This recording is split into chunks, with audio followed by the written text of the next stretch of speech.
I think that was a go, right? Yeah, Okay. we're good. We're good. Well, once again, we're here at FalkTalk with Got Your Back Gary. Today we have on with us Brock Felt, which is awesome for me, and I'll tell you why in a little bit here. But we're sponsored by the Lindsay McDonald Group Lending Solutions with Security National Mortgage Company. And at this point, I'd like to say, thank you for what you did for me like a month and a half ago. That was really cool. And I think that kind of spawned off of that quantum entanglement that goes on so frequently in Facebook. It just pulled us together. Yeah, for sure. Well, I had been watching you for a while, and you have a pretty cool story, so I'm excited, man. I feel like I'm with Oprah on the couch right now. This is awesome. This has been a good couch. When we got this couch 3 years ago, I didn't really know what to do other than to sit on it for a couple hours and prospect. I would text constantly trying to get loan officers to come and meet with me on my white couch so I could recruit them over. That's awesome. And it kind of spawned into this once I figured out that exercise falking was a little bit fun, and I wanted to talk about it on Facebook. Cool. So I appreciate you coming, Brock. Brock, I'm a little interested in your story because you came from Florida. I met you in 2011 when I was working for a friend doing some affiliate marketing. Right. And when I met you there, you were helping people build businesses back then. That's how I met you. Yeah. So my story as of recent is I was back in Florida. We had about 200 employees, and I was working with Kevin Harrington from Shark Tank. We had an office together.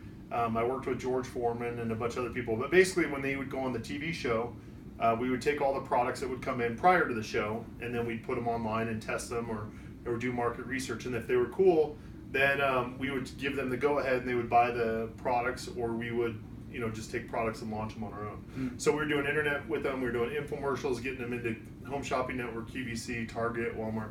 So I had some, I went through a divorce, and my boys were struggling a little bit, not just from the the change and stuff.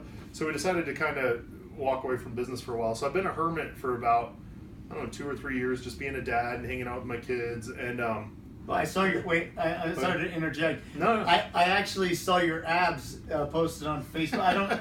I know that you're not just being a hermit here. You meant you were working out for 2 years? Yeah, so actually I was working out quite a bit. That's actually a really funny story. So my boys are doing sports, and they're like, Dad, you should do a bodybuilding show. So I did. I trained for it, and I entered the wrong category. And anyways, I got disqualified. There was 58 people that got trophies, and I was number 59. So they actually, you go out on stage and they judge you and stuff, and then later that night you come when everybody's there. And they told me, hey, you look great. You probably would have won because I didn't want to put the thong on. So I did like the board short one, which is the wrong cat. Anyways, long story short, I'm making up excuses on why I lost. But I lost, and so my kids, I didn't want to go back out on stage that night in front of everybody and be the only guy that didn't get a trophy. So we're in the car and we're driving away. I'm like, oh man, we're not going to come back tonight. And my oldest son's like, yes, that's awesome. I was like, why is that awesome? I'm quitting school. I'm quitting guitar. I'm quitting this. I was like, what are you talking about? Well, Dad, if you can quit, I'm going to quit. And I was like, man. Oh man, so I got on stage, went out, did my thing. I was the only person to not get a trophy. How old was your coach? My son was 10 at the time. He was my coach, but and that actually is what spawned what I'm doing now. Because for the last couple of years, honestly, man, when I went through the divorce and the company and stuff crashed, I didn't really want to do a whole lot of things. And then my boys are like, Dad, you're really good at helping people launch their products and companies.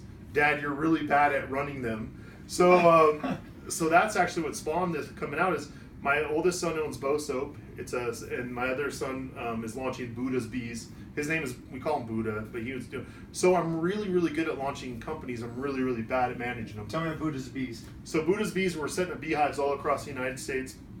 And then Google is actually giving him a grant. They're funding it. So that, like, if you have, let's say we're in this is considered Draper, right? Yeah. Right now. So we're in Draper. So if you actually eat honey from Draper that was produced here by the bees, it will block allergies. It'll stop allergies that you have. I was just told this in Woodland by a friend from Ecuador. Yeah. And I was having bad allergies, and she went and grabbed me honey from down the road, and it stopped. And just said, take spoonfuls. Yeah.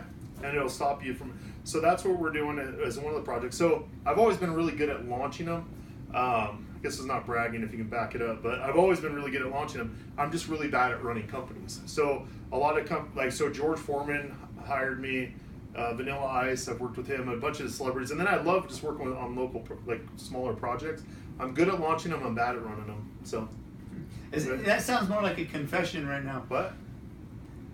Are we in?